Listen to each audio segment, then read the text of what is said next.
Ini satu pertanyaan, jika kita punya hutang, lalu ternyata orang yang kita hutangi tersebut sudah tidak kita temukan lagi, dicari alamatnya, mau membayar hutang tidak ketemu, tidak tahu.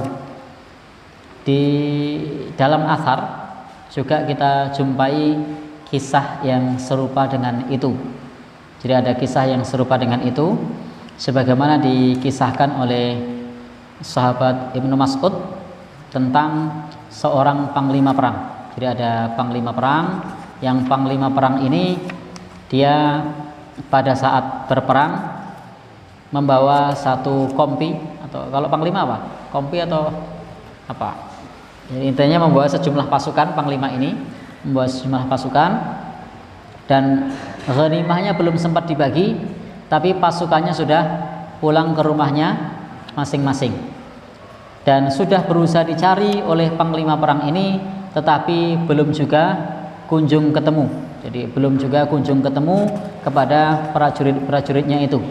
Ini bisa kita maklumi karena pada saat itu yang namanya perang itu adalah panggilan jihad, maka orang yang terpanggil mereka datang dan mereka akan bertemu dengan panglima di situ dan mereka akan berperang koordinasi di situ, sehingga mereka bisa jadi tahu namanya tapi tidak tahu di mana rumahnya, karena memang pada saat itu belum ada bentuk seperti sekarang daftar tentara lalu digaji bulanan, begitu enggak, tapi memang mereka dulu adalah wajib militer.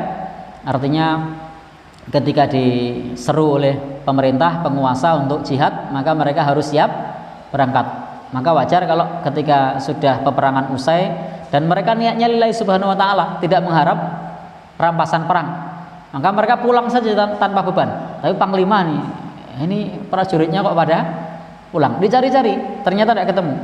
Maka kemudian sahabat Ibnu Mas'ud kemudian menyarankan kepada orang ini tadi, kepada panglima ini tadi, untuk memasukkannya ke kotak infak atau diinfakkan di jalan Allah Subhanahu wa ta'ala. Jadi jalan Allah Subhanahu wa ta'ala, dan sampaikan kepada Allah bahwa ini adalah hartanya fulan agar diserahkan di akhirat kelak. Dan jika nanti bertemu dengan fulan, maka kata sahabat Ibnu Mas'ud, kalau bertemu dengan fulannya tadi, maka sampaikan kepada fulan tadi bahwa hartanya sudah dimasukkan ke fi sabilillah. Kalau misalnya Anda ridho, maka buat pahala engkau di akhirat. Tetapi kalau engkau menginginkan, maka akan diganti.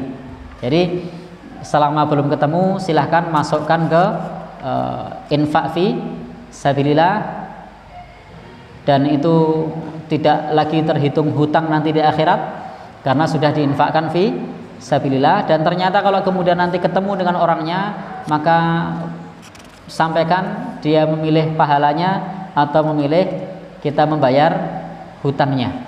Kalau kita memilih bayar hutangnya, maka pahalanya menjadi pahala orang yang membayar hutang, kemudian hutangnya hendaknya dibayarkan. Itulah salah satu keputusan yang disampaikan oleh sahabat Ibnu Mas'ud tentang orang yang sudah tidak tahu lagi di mana orang yang menghutanginya tersebut.